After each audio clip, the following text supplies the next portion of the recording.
오늘 읽은 잠언서 17장 9절 말씀에 보면 허물을 덮어주는 자는 사랑을 구하는 자요, 그것을 거듭 말하는 자는 친한 벗을 이간하는 자니라 라고 하는 말씀이 기록되어 있습니다.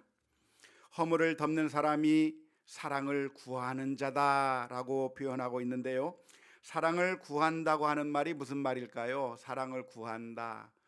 사랑을 구한다고 하는 것은 사랑할 대상을 찾는다는 말일까요? 어떤 의미일까요? 이 말은 사랑을 추구한다고 하는 그런 의미이겠습니다. 사랑을 추구한다, 사랑을 도모한다라고 하는 말일 것이고, 반대의 의미가 있다고 한다면 미워하는 사람, 혹은 애정이 없는 사람, 혹은 무심한 사람의 그런 반대말이 되겠습니다. 사랑을 추구하는 자다라고 하는 그런 말인데요, 이 사랑을 구한다고 하는 말이 뒤에 있습니다마는 앞에 주어처럼 생각하는 것이 훨씬 더 이해하기가 편할 겁니다. 사랑을 추구하는 사람이 누구냐? 사랑을 추구하는 사람은 바로 사람의 허물을 덮어주는 사람이다. 누가 사랑이 있는 사람인가? 누가 애정을 가지고 있는 사람인가? 그 사람은 다른 사람의 허물을 덮어주는 그런 사람이라고 하는 그런 의미가 오늘 잠언서 17장 9절의 말씀이겠습니다. 우리가 정말 미워하거나 아니면 참 매정한 그런 사람이 아니라 정말 사랑이 많은 그런 하나님께서 보시기에 좋은 선한 믿음의 사람이 되기 위해서는 어떤 사람들과의 관계 속에서 어떻게 행해야 되는가? 사람이 무슨 잘못을 할 때, 혹은 허물이 있을 때, 실수를 할 때 그것을 덮어줄 수 있어야 한다고 하는 게 오늘 본문의 말씀입니다. 사람은 누구나 다 실수합니다.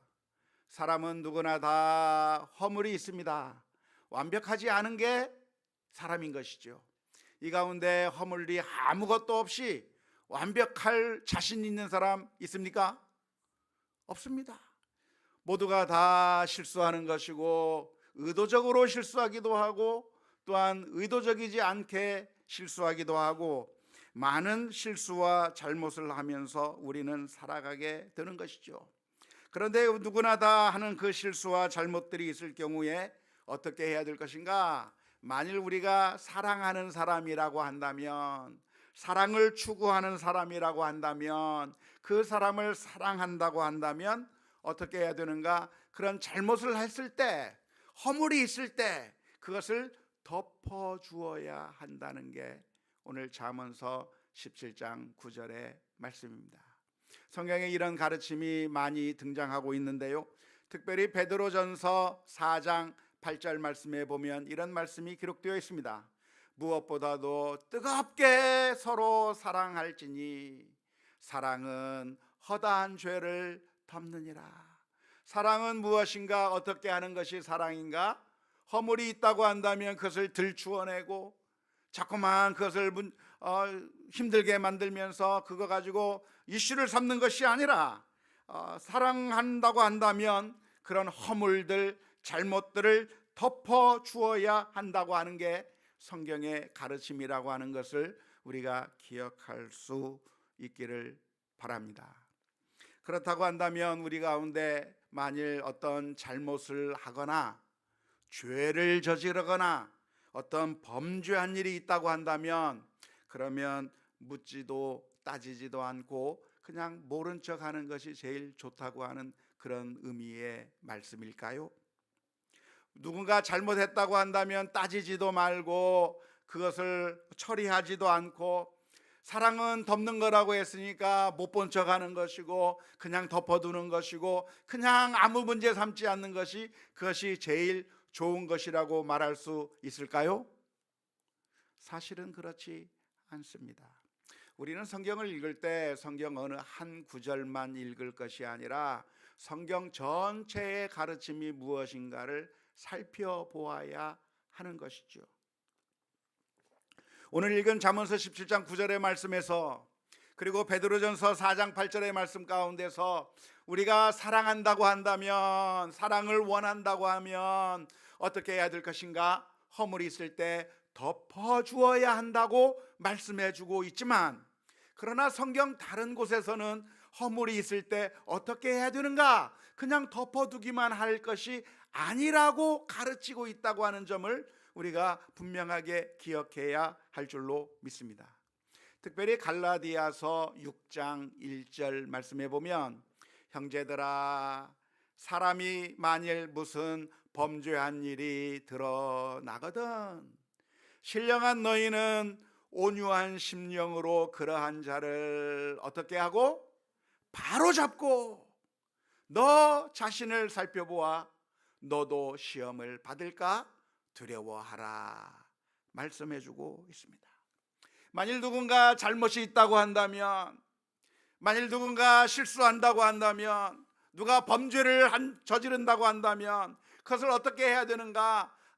덮어두라고 했으니까 문제 삼지 않고 그냥 모른 척하고 그냥 소문내지 않고 그냥 덮어두기만 하면 그게 제일 좋은 것이라고 말씀하고 있지 않고, 갈라디아서 6장 1절 말씀에서는 신령한 너희는, 다시 말하자면 너희가 영적으로 바로 서 있기를 원한다고 한다면, 너희가 하나님의 뜻에 따라 순종하는 사람이 되기를 원한다고 한다면, 그렇게 죄를 범죄한 사람이 있으면 어떻게 할 것인가? 그냥 덮어두면 된다고 이야기하는 것이 아니라 그것을 바로 잡아라 라고 이야기해주고 있는 것입니다. 바로 잡는다고 하는 말이 무슨 말인가요? 바로 잡는다. 바로 잡는다라고 하는 말은 온전하게 만든다는 이야기입니다. 수선한다는 말이에요. 고친다는 말이에요. 회복시킨다고 하는 말이 바로 잡는다고 하는 그런 의미입니다. 이 단어가 어디에서도 사용되었었냐면 갈릴리 바다에서 고기를 잡던 어부들이 이제는 더 이상 고기를 잡을 수가 없게 되고 빈털터리였을 때 해변가로 나와서 그물들을 깁는 그 모습이 복음서에 기록되어 있는데, 그물을 그렇게 깁고 그물을 이렇게 수선하는 그 단어가 바로 잡는다라고 하는 의미입니다. 그물을 던지다 보니까 그물이 찢어졌어요. 그물을 던지다 보니까 뭔가 그물이 망가졌어요. 더 이상 그물의 역할을 할 수가 없는 겁니다. 그러면 그냥 내버려 두는 것이 아니라 그것을 다시 잊고 온전하게 잘 만들어 주어서, 그래서 다시 고기를 잡을 수 있도록 수선해야 되는 것과 마찬가지로, 바로 잡는다고 하는 이야기는 무엇인가? 사람이 망가졌어요. 죄를 지었어요. 잘못을 했어요. 그러면 어떻게 해야 될 것인가? 그냥 덮어두기만 하고, 잘못을 했어도 그냥 아무런 조치도 취하지 않고 그냥 내팽개쳐 두는 것이 가장 좋은 것이 아니라, 갈라디아서 6장 1절의 말씀은 신령한 너희는 그것을 어떻게 하라? 바로 잡아라 라고 말해주고 있는 것입니다. 사랑이란 무엇인가? 사랑은 무엇인가? 그것은 그냥 못 본 척하는 것이 사랑이 아닙니다. 만일 우리 자녀들이 뭔가 문제가 있다고 한다면, 우리가 사랑하는 사람에게 뭐가 잘못이 있다고 한다면 여러분들은 어떻게 하겠습니까? 사랑하는 자녀가 만일 잘못된 길로 간다고 하면 어떻게 하겠어요? 그냥 내버려 두죠. 내버려 두어서 더 나빠져가지고 완전히 망할 수 있도록 그냥 가만히 방치해 두겠습니까? 그게 아니잖아요. 우리 아이가 그냥 저렇게 잘못된 길로 계속 간다고 한다면 결국 망해버릴 텐데, 그렇게 망하는 길로 가지 않아야 되겠다고 하는 그런 간절한 마음에 그 아이를 바로잡고 싶은 게 우리 부모들의 마음일 겁니다. 그게 바로 사랑하는 사람의 마음일 것입니다. 사랑이란 무엇인가? 그냥 방치해두고 놔두는 것이 사랑이 아니라, 사랑이란 무엇인가? 치료해주고 바로잡고 건강하게 만들어서, 그래서 온전하게 회복시켜주는 것이 사랑이라고 하는 것이죠.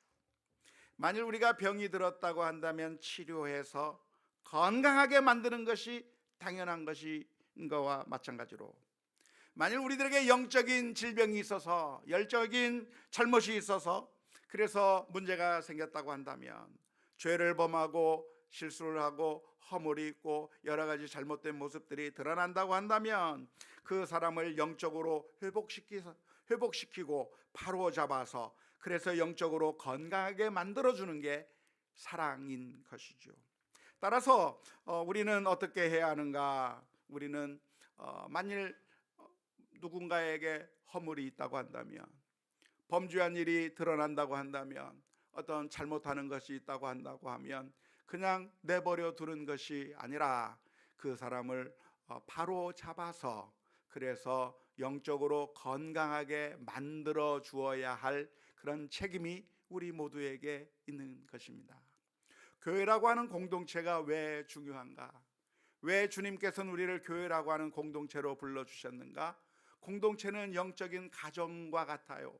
그래서 우리 영적인 가족으로서 한 성도가, 한 형제 자매가 무엇인가 잘못된 길로 나아간다고 한다면 그냥 방치해 두는 것이 아니라 그 사람을 잘 이끌어 주어서 하나님을 잘 섬길 수 있도록, 그 사람이 잘못된 길로 가고 있다고 한다면 그 사람을 잘 인도해서 영적으로 바른 길을 가도록 서로가 도와주어서 건강하게 만들어줄 영적인 책임이 우리 모두에게 있다고 하는 사실을 분명하게 기억해야 될 줄로 믿습니다. 안타깝게도 우리 한국교회에서 자주만 발생하고 있는 안타까운 일이 무엇인가요? 그것은 우리 한국교회 내에서 여러 가지 참 잘못되는 일들이 있고 뭔가 문제가 심각한 일들이 있고 정말 여기서는 안 된다라고 생각되는 그런 범죄의 문제들이 있는데도 불구하고 우리 성도들이 사랑은 모든 허물을 덮는 것이라고 하는 하나님의 말씀을 오해해서 그러니까 신경 쓰지 마, 그러니까 그냥 내버려 둬, 그냥 하나님이 어떻게 하시겠지, 하나님이 어떻게 알아서 할 거야, 우리는 그냥 신경 쓰지 말자, 그냥 아무런 말도 하지 말자 쉬쉬거리면서 그냥 가만히 덮어두었다가 결국 그 사람이 회개할 기회를 잃어버리게 만들고 그래서 결국 영원히 지옥불에 들어갈 수밖에 없는 지옥의 자식이 되도록 방치해두고 있는 안타까운 현상들이 우리 한국교회에서 많이 일어나고 있다고 하는 것이 너무나도 슬픈 일인 것이죠. 상처가 있다고 한다면 어떻게 해야 됩니까? 우리 의사 선생님들, 간호사 선생님들 어떻게 해야 됩니까? 상처가 났다고 한다면 그냥 그것을 거적대기로 덮어둬버리면, 건들지 말라고 해서 그냥 덮어버리면 그 부위가 더 심각해지고 썩어버리고 금방 나았을 수 있는 것이 더 심각해져서 결국에는 팔을 잘라야 되고 팔을 잘라야 되는 더 이상 회복 불가능한 상태로, 최악의 상태로 가버리게 되는 경우가 있다 이 말입니다. 어떻게 해야 되는가? 상처가 있다고 한다면 그렇게 그냥 아무거나 덮어두어서 썩어버리게 만드는 것이 아니라 반창고를 잘 붙여서, 또 무엇도 붙여야 돼요? 무엇도 발라줘야 돼요? 마데카솔, 후시딘. 참고로 제가 그 제약회사에서 돈을 받고 말씀하는 건 아닙니다. 아는 게 그거밖에 없어요. 그래서 그걸 발라가지고 반창고를 붙여야, 그래야 새살이 돋고 그래야 내 몸이 건강해지고 그래서 온전하게 되는 것인데, 사랑은 허다한 허물을 다 덮어준다고 하는 이야기는 덮어서 썩어버려서 망가지게 만들으라고 하는 그런 의미의 말씀이 아니라 반창고를 붙이듯이 잘 치료해서 그래서 온전하게 만들어 주어야 된다고 하는 그 말씀이라고 하는 사실을 우리가 분명하게 기억해야 하는 것이죠. 안타깝게도 우리는 그러한 일들을 잘 구분하지 못합니다. 우리는 정말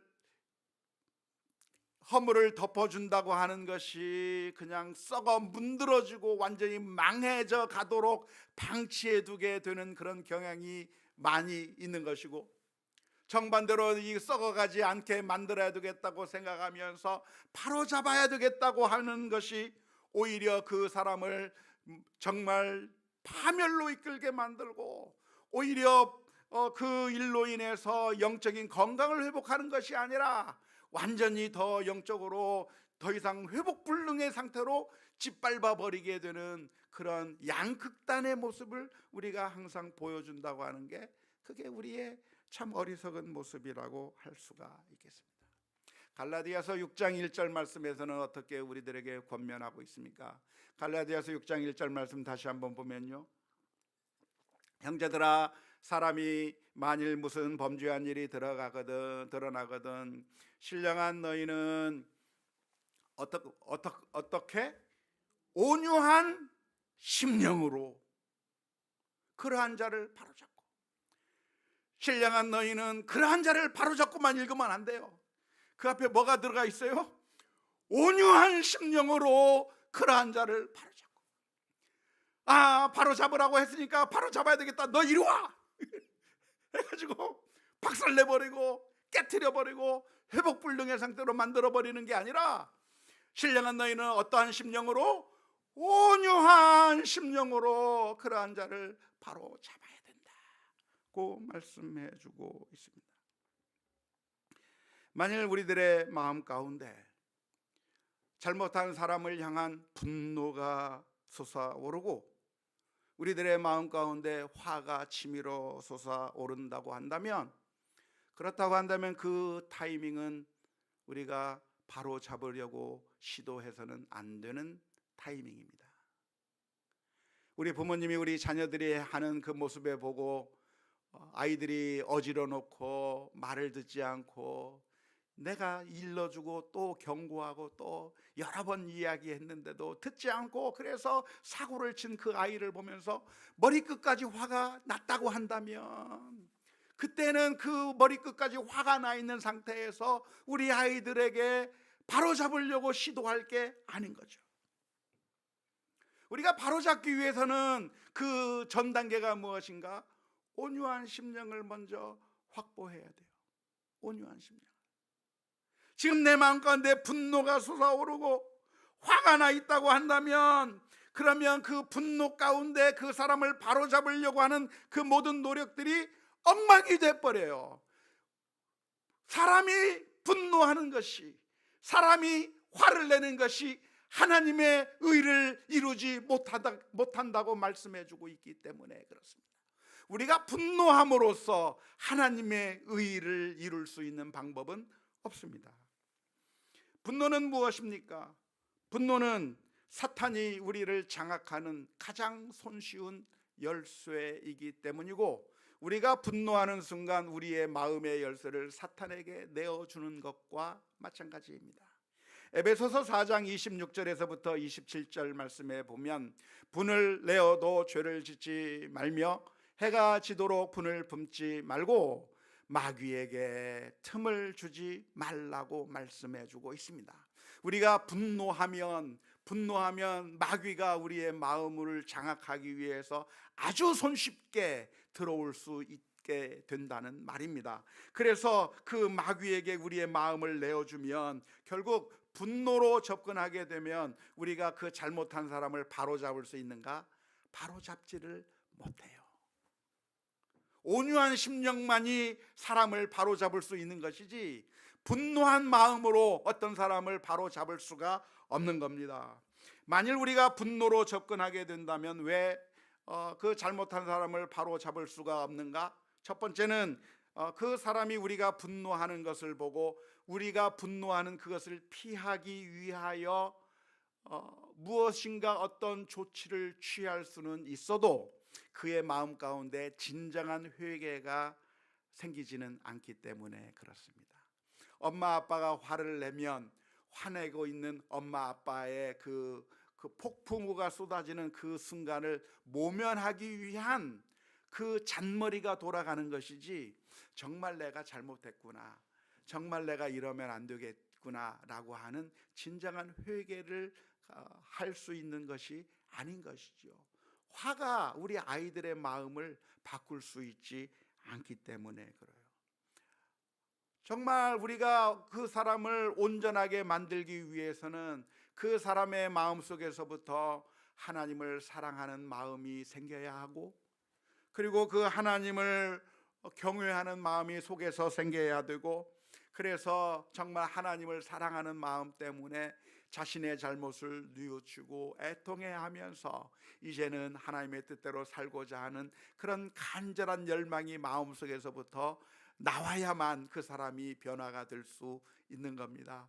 다윗이 범죄한 이후에 하나님 앞에 엎드린 것과 마찬가지로 정말 하나님을 사랑하는 마음 속에서, 그리고 하나님을 의지하는 마음 가운데서 하나님 앞에 엎드리게 될 때, 그때서야 바로 잡아질 수 있는 것인데, 그것이 아니고 분노하면서 진노하고 그 사람을 향해서 비난을 해대게 된다고 한다면, 그 사람이 그 순간에 제일 목표가 무엇이냐면 그 비난받고 화내고 있는 그 사람 앞에서 자신이 숨는 것, 자신이 어쩌면 그 상황을 빨리 모면하고 싶은 마음이 가장 급선무이기 때문에 때로는 거짓말을 해서라도 어떠한 잘못 다른 방법들을 통해서 그 위기를 모면하려고 하는 것이지 결코 온전한 사람으로 바뀔 수 없기 때문에, 분노는 결코 어떤 사람을 온전하게 만들 방법이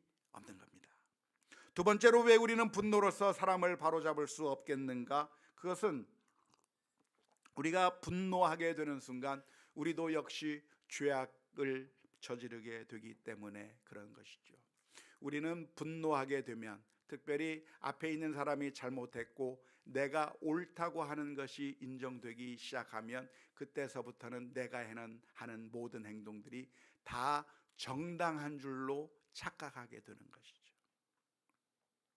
그래서 갑질하는 겁니다. 식당에 가서, 백화점에 가서 내가 정의롭고 저 사람이 잘못했다고 생각하기 때문에 그 사람 앞에서 갑질을 해대는 거예요. 그런데 그 갑질이 잘못이라는 것을 깨닫지를 못해요. 그 상황에서는, 분노한 상황에서. 내가 옳다고 생각하면 우리 아이들을 때려 죽이기까지 하는 겁니다. 내가 옳다고 생각하면 폭력도 정당화되는 겁니다. 이것은 악을 징벌하기 위한 것이고, 내가 정당하다고 생각하면 도둑질도 정당화되는 것이죠. 저 탐욕적인 사람들에게 내가 하나님의 심판을 대신 훔쳐서 정의를 갚는다, 그런 정당화를 하게 되는 것이죠.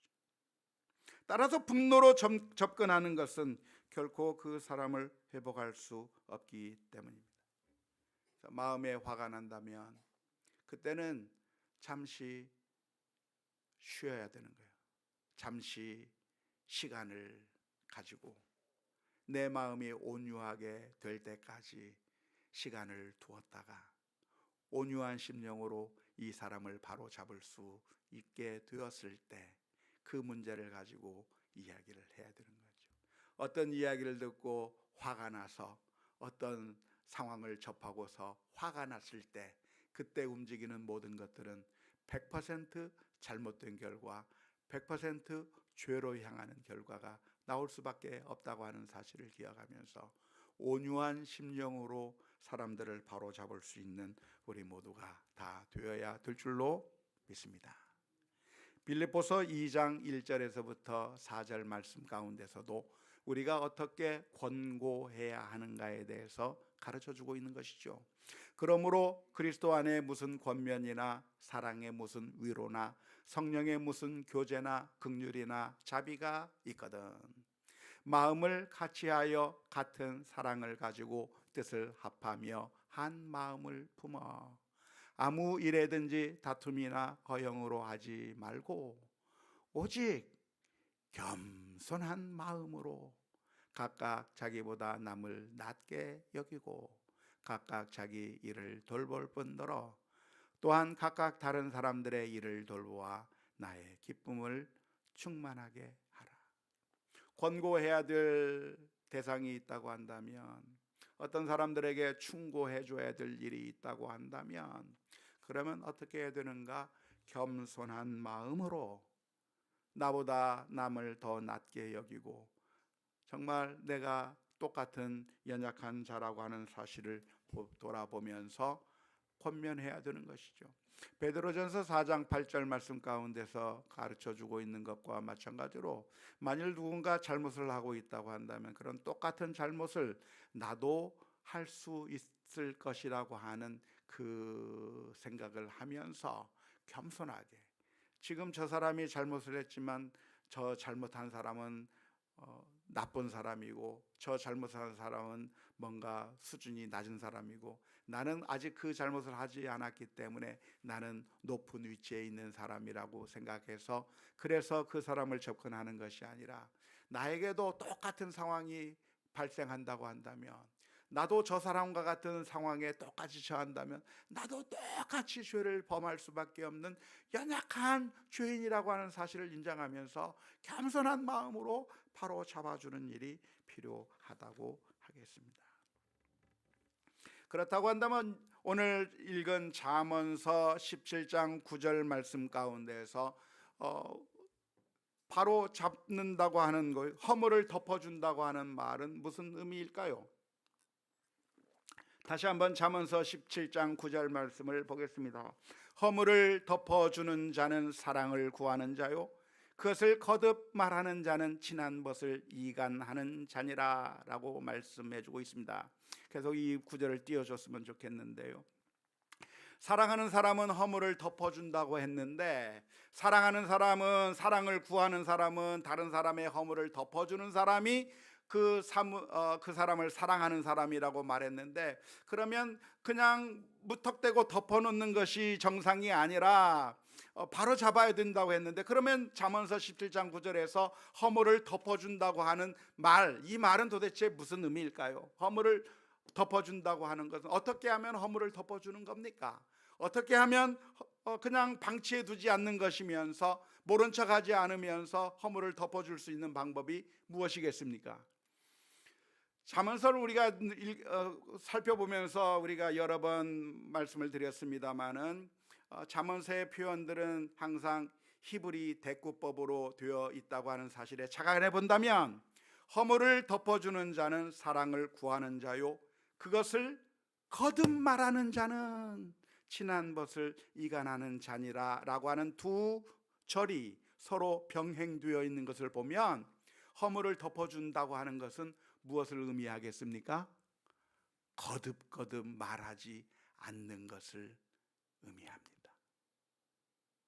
지금 여기서 말하고 있는 게 허물을 덮어주는 사람과 허물을 덮어주지 않고 계속해서 또 말하고 또 말하고 또 말하는 사람을 대비시켜 주고 있는 것이죠. 이게 히브리 평행법적으로 보면 지금 이 두 사상이 서로 비슷하거나 혹은 반대되거나 같이 연관이 있다고 하는 사실을 아마 눈치챘을 거라고 생각이 드는데요, 그러니까 여기서 허물을 덮어준다고 하는 이야기는 모른 척하라, 그냥 잘못을 해도 그냥 신경 쓰지 말고 있어라가 아니라, 저렇게 자꾸만 말하면서 그러면서 사람들을 이간질시키고 허물을 자꾸 들추어내고 하는 그런 반복적으로 막 거듭 말하면 안 된다는 그런 의미로 허물을 덮는다고 하는 그런 의미입니다. 그러니까 이제 치워줘도 되겠습니다. 그러니까 우리가 어떤 사람이 잘못한다고 한다면 그 사람을 그냥 방치해버리거나 모른 척 해도 괜찮다고 하는 것이 아니라, 그 사람을 계속해서 우리가 바로 잡아주고 온전하게 세워지도록 온유한 심령으로 겸손한 마음으로 최선을 다해야 되겠지만, 동시에 우리는 그 잘못에 대해서 자꾸만 떠벌리고 사람들에게 소문을 전하고 말을 하고 또 말을 해서, 그래서 그 사람을 사회적으로 매장시켜 버리거나 혹은 그 사람이 더 이상 일어나지 못하도록 우리 공동체에서도 완전히 쫓아내기 위한 행동들을 할 게 아니라고 하는 그런 의미로 이해해야 할 것입니다. 우리가 어떤 사람의 잘못에 대해서 자꾸만 이야기한다면 그 이야기하는 이유가 무엇이겠습니까? 그것은 사랑하기 때문에 이야기하는 걸까요? 아니죠. 사랑하지 않기 때문에 자꾸만 말을 하는 겁니다. 그 사람을 매장하기 위해서 자꾸만 말을 하는 것이죠. 허물을 덮는다고 하는 말은 잘못을 해도 그냥 내버려 둔다고 하는 의미가 아니고 바로 잡는 것이지만, 그 잘못을 바로 잡을 때 자꾸만 떠벌려서 그 사람을 매장시킬 게 아니라고 하는 것이죠. 우리의 목표는 무엇입니까? 우리의 목표는 잘못한 사람들을 우리 공동체로부터 쫓아내는 게 우리의 목표가 아니에요. 그렇게 쫓아낸다고 한다면 아무도 이 공동체 안에 남아있을 사람은 아무도 없습니다. 잘못한 사람 쫓아내고 또 잘못한 사람 쫓아내고 자꾸만 선명성 경쟁을 하면서 의로운 사람만 남아있고 무엇인가 조금이라도 흠이 있고 약점이 있는 사람들은 다 쫓아내기 시작하면 결국 이곳에는 아무도 남아있을 수가 없을 것입니다. 우리의 목표는 잘못한 사람을 쫓아내는 것이 아니라 그 사람들을 좋은 사람으로 변화시켜 내는 것입니다. 예수 그리스도 안에서 성숙한 사람으로, 믿음이 살아있는 사람으로, 온전한 사람으로 변화시키는 것이 우리의 목표가 되는 것이죠. 따라서 우리는 항상 질문을 던져야 합니다. 과연 이 일은 이 사람을 회복시키는 데 도움이 되는 일인가? 아니면 이 일은 무너뜨리는 데 도움이 되는 말인가? 우리가 무엇인가 행동하고 무엇인가 말을 한다면 그 말을 하기 전에 우리의 입술에 파수꾼을 세워두어서 우리의 입술에 감리사를 두어서 과연 이 말이 이 사람을 회복시킬 수 있는 말인가? 아니면 이 사람을 완전히 무너뜨리려고 하는 말인가? 질문을 던져보고 이것이 무너뜨리는 말이 아니라 사랑하는 말, 회복시키는 말이라고 하는 것이 확실할 때 또 한 번 또 점검을 하면서 신중하게, 우리의 의도가 선하지만 때로는 결과적으로 잘못된 결과를 가져올 수 있기 때문에 신중하게 이야기를 하고 행동을 해야 되는 것이죠.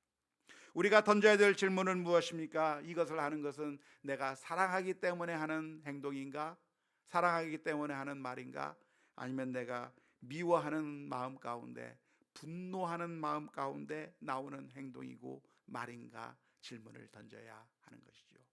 왜냐하면 우리가 가져야 될 목표는 성숙한 사람으로 변화시키는 것이 목표이기 때문에 그렇습니다.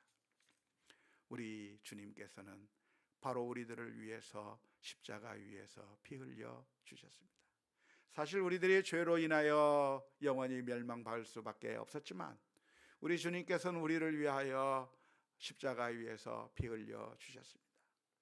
우리가 잘못했다고 이 더러운 놈, 이 나쁜 놈 하면서 쫓아내버리시고 그냥 내팽개쳐 버리신 것이 아니라 우리를 회복시키기 위해서 자신의 몸을 들여 십자가 위에서 모든 것을 다 내어주신 예수 그리스도의 사랑을 우리 모두가 받았기에 우리 주변에 있는 범죄한 사람들, 허물이 있는 사람들 있을 때 그 사람들을 회복시킬 수 있는 일에 우리 모두가 함께 할 수 있기를 주님의 이름으로 축원합니다. 잠언서 17장 10절 말씀에서는 이렇게 표현하고 있습니다. 한마디 말로 총명한 자에게 충고하는 것이 매 100대로 미련한 자를 때리는 것보다 더욱 깊이 박히느니라. 맞는 말이죠. 어리석은 사람은 매를 맞고도 깨닫지 못합니다. 매를 때리고 또 때려도 어리석은 사람은 그 진리를 깨닫지 못하고 행동이 바뀌지 않는 것이죠. 여기서 매라고 하는 것은 무엇을 의미할까요? 여기서 멜은 물리적으로 회초리만을 의미하는 것이 아니라 어쩌면 우리가 살아가면서 당하는 그 모든 어려움, 고통을 의미하는 것이라고 할 수가 있겠습니다. 하나님께서 우리를 향해서 드는 채찍, 고통이 바로 매라고 말할 수도 있을 건데요, 안타까운 것은 어리석은 사람은 어떤 것인가? 자꾸만 잘못된 결과를 가져오게 되는 것이죠. 그런데 그런 어려운 일을 잘못된 선택을 통해서 잘못된 결과를 가져오게 되는 그런 매를 맞아 놓고도 어리석은 사람은 똑같은 잘못을 또 합니다. 어리석은 사람은 그렇게 잘못된 선택을 해서 낭패를 봤음에도 불구하고 똑같은 잘못을 또 하는 것이죠. 이게 어리석은 사람의 특징입니다. 말을 함부로 해서 큰 코 다친 적이 있는 사람이 여전히 깨닫지 못하고 말을 계속 잘못하는 경우가 얼마나 많은지 몰라요. 말을 배워야 되는데 그렇게 배우지 못해요. 삶을 살면서 허랑방탕하게 살고 전략을 할 줄 모르고 도박을 하기도 하고 규모 없는 삶을 살면서 그래서 재정적으로 어렵게 되고 유흥가를 돌아다니면서 그래서 우리 가정을 아주 힘들게 만들기도 하고 또한 정말 허랑방탕하게 막 써버려서 그래서 우리 가정이 너무나도 힘든 그런 어려운 일들을 겪기도 했고 도박을 통해서 우리의 모든 것들을 다 날려버리기도 하고 늘 빚질 수밖에 없고 잃어버릴 수밖에 없는 그 도박에 목숨을 걸면서 그래서 낭패를 봤다고 한다면 이제는 깨닫고 이제는 그런 일을 더 이상 하지 않아야 되잖아요. 술을 취해서 그래서 어려운 일을 겪었다고 한다면 끊어야죠. 우리가 잘못을 해서 정말 힘든 결과를 가져왔다고 한다면 이제는 배워야죠. 그런데 안타깝게도 어리석어서 매를 여러 번 맞고 수백 대를 맞아도 깨닫지 못하는 게 우리 인생의 어리석음일 것입니다. 그런 인생 어리석은 사람들이 누구였는가? 이스라엘 사람들이 그렇게 어리석은 사람들이었던 것이죠. 그래서 하나님께서는 그 이스라엘 민족을 향해서 이사야 선지자를 통해서 말씀해 주시는 겁니다. 이사야서 1장 2절에서부터 10절 말씀에 이렇게 말씀하고 계십니다. 하늘이여 들으라, 땅이여 귀를 기울이라. 여호와께서 말씀하시기를 내가 내 자식을 양육하였거늘 그들이 나를 거역하였도다. 소는 그 임자를 알고 나귀는 그 주인의 구유를 알건만은 이스라엘은 알지 못하고 나의 백성은 깨닫지 못하는도다 하셨도다. 슬프다, 범죄한 나라요, 허물진 백성이요, 행악의 종자요, 행위가 부패한 자식이로다. 그들이 여호와를 버리며 이스라엘의 거룩하신 이를 만홀히 여겨 멀리하고 물러갔도다. 너희가 어찌하여 매를 더 맞으려고 패역을 거듭하느냐? 온머리는 병들었고 온 마음은 피곤하였으며 발바닥에서부터 머리까지 상한 것이 없이 상한 것과 터진 것과 새로 마른 흔적뿐이거늘 그것을 짜며 싸매며 기름으로 부드럽게 함을 받지 못하였도다. 너희의 땅은 황폐하였고 너희의 성읍들은 불에 탔고 너희의 토지는 너희 목전에서 이방인에게 삼켜졌으며 이방인에게 파기든 같이 황폐하였고 다른 시도원 포도원의 망대같이 잠이밭의 원두막같이 에워싸인 성읍같이 겨우 남았도다. 만군의 여호와께서 우리를 위하여 생존자를 조금 남겨두지 아니하셨다면 우리가 소돔 같고 고모라 같았으리로다. 너희 소돔에 관한더라 여호와의 말씀을 들을지어다. 너희 고모라의 백성아 우리 하나님의 법에 귀를 기울일지어다. 자꾸 매를 맞고 그것도 깨닫지 못해서 또 죄악을 저지르면서 그렇게 정말 고통스러운 삶을 살지 말라고 외치고 있는 것이 이사야서의 말씀인데요. 근데 그 이스라엘 민족만 그런 어리석은 게 아니라 우리가 그렇게 어리석어요. 우리가 또 잘못하고 또 잘못하고 그래서 하나님의 매를 맞고 있는 것이죠. 그래서 오늘 이 잠언서 17장 10절은 우리들에게 무엇을 권고하고 있습니까? 그러니까 어떻게 하란 말이에요? 한마디 말을 할 때 잘 깨달아 들어라. 그런 자가 다 될 수 있기를 주님의 이름으로 축원합니다. 우리가 하나님의 말씀을 늘 묵상하고 있는 것이 얼마나 감사한지 모릅니다.